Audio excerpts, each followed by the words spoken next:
अस्सलामुअलैकुम। आज का हमारा सबक है यानी सबक नंबर 1, नजात का पैगाम। शुरू में अल्लाह ताला ने आसमान और ज़मीन को बनाया।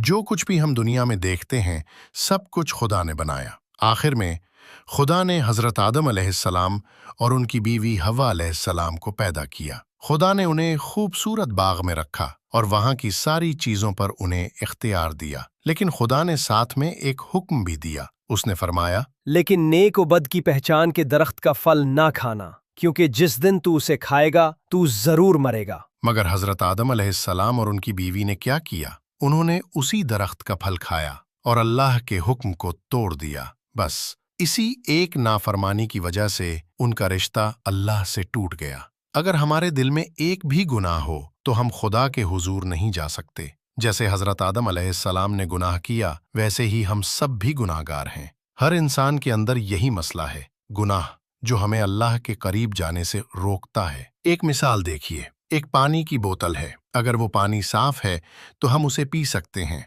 लेकिन अगर कोई उसमें सिर्फ एक बूंद शराब डाल दे तो क्या ये पानी पीने के लायक रहेगा? नहीं। सिर्फ एक बूंद नापाक चीज पूरे पानी को नापाक बना देती है। उसी तरह अगर हम पाक हों तो सिर्फ एक गुनाह हमें नापाक कर देता है। और जो चीज नापाक हो, क्या वो जन्नत में जा सकती है? हरगिज नहीं। क्या वो अल्लाह की पाक हुजूरी में जा सकती है?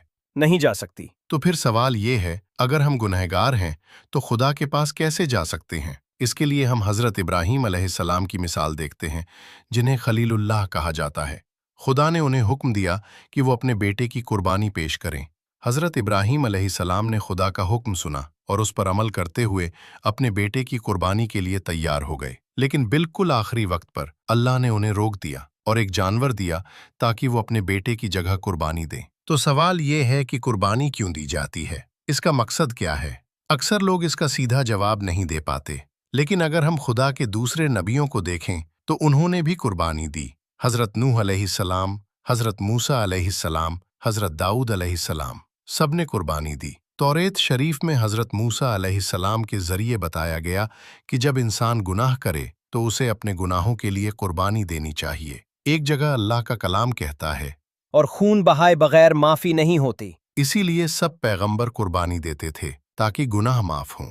लेकिन यहाँ एक मसला है, आजकल के ज़माने में गुनाह आम बात है। हम अपनी ज़िंदगी देखें तो हम भी अल्लाह के हुक्म तोड़ते हैं। क्या साल में एक कुर्बानी काफ़ी है? जी नहीं। इसीलिए खुदा ने और पैगंबर भेजे जिन्होंने एक मसीह के आने की खबर दी, जो एक ही दफ़ा एक कामिल कुर्बानी देगा। पैगंबरों ने बताया कि मसीह की कुर्बानी पूरी दुनिया के गुनाहों के लिए काफ़ी होगी। फिर एक दिन हज़रत जिब्राईल अलैहिस्सलाम आसमान से आए और हज़रत मरियम अलैहिस्सलाम को पैगाम दिया, तू उम्मीद से होकर एक बेटे को जन्म देगी। तुझे उसका नाम ईसा यानी नजात देने वाला रखना है। हज़रत मरियम अलैहिस्सलाम ने हैरानी से पूछा, ये क्यों कर हो सकता है? अभी तो मैं कुंवारी हूँ। हज़रत जिब्राईल अलैहिस्सलाम ने फरमाया, रूहुल कुद्दुस तुझ पर नाजिल होगा। अल्लाह ताला की कुदरत का साया तुझ पर छा जाएगा, इसलिए ये बच्चा कुद्दूस होगा और अल्लाह का फर्जंद कहलाएगा। और जैसे जिब्राईल अलैहिस्सलाम ने बताया था वैसे ही हुआ। क्या किसी और नबी की पैदाइश इतनी खास थी? क्या फरिश्तों ने किसी और के पैदा होने की खबर दी? क्या कोई और नबी बगैर बाप के पैदा हुआ? हज़रत ईसा अल मसीह अपने मोजिज़ों के लिए भी मशहूर हैं। उन्होंने बीमारों को ठीक किया, मुर्दों को जिंदा किया, एक मर्तबा पानी पर चले, एक दफ़ा सिर्फ 5 रोटियों और 2 मछलियों से 5000 लोगों को खाना खिलाया। क्या कोई और नबी ऐसे ताकतवर मोजिज़े कर सका? हज़रत ईसा अल मसीह की पैदाइश खास थी, उनके मोजिज़े खास थे, उनकी तालीम भी खास थी। हर नबी ने फरमाया, ये अल्लाह का रास्ता है, इस पर चलो। लेकिन हज़रत ईसा अल मसीह ने फरमाया, राह और हक और जिंदगी मैं हूँ, कोई मेरे वसीले के बगैर बाप के पास नहीं आ सकता। दूसरे पैगंबर सिर्फ रास्ता दिखाते थे, लेकिन हज़रत ईसा अल मसीह खुद रास्ता बन गए। सबसे ख़ास बात यह है कि हज़रत ईसा अल मसीह ने हमारे गुनाहों के लिए अपनी जान कुर्बान की, एक कामिल कुर्बानी, बग़ैर किसी दाग के। उन्होंने हमारे लिए सलीब पर अपनी जान दी, और क्या आपको मालूम है 3 दिन बाद वो फिर जिंदा हो गए। क्या आपने कभी किसी को देखा है जो 3 दिन कब्र में रहा हो और फिर जिंदा हो गया हो? हज़रत ईसा अल मसीह की पैदाइश खास थी, उनके मोजिज़े खास थे, उनका कलाम खास था, उनकी मौत खास थी और उनका जिंदा होना सबसे खास था। अब वो कहाँ हैं? वो आसमान पर हैं, अल्लाह के हुजूर। बाकी सब नबी, उस्ताद और रूहानी रहनुमा अब भी कब्र में हैं। लोग उनकी कब्रें आज भी देखने जाते हैं, लेकिन हजरत ईसा अल मसीह की कब्र खाली है, क्योंकि वो जिंदा होकर जन्नत चले गए। एक वक्त मुकर्रर है, क़यामत के दिन का वक्त।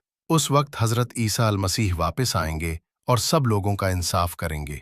हमें उस वक्त के लिए तैयार रहना चाहिए, और तैयारी का रास्ता ये है, हम अपने गुनाहों से तौबा करें, हजरत ईसा अल मसीह पर ईमान लाएं और उनके शागिर्द बन जाएं। जो ऐसा करेगा वो क़यामत के दिन के लिए तैयार होगा, जो नहीं करेगा वो दोज़ख की आग में जाएगा। आज हमारे सामने ये पैगाम है, ये फैसला आज लेना है। खुदा हाफिज मेरे अजीजों।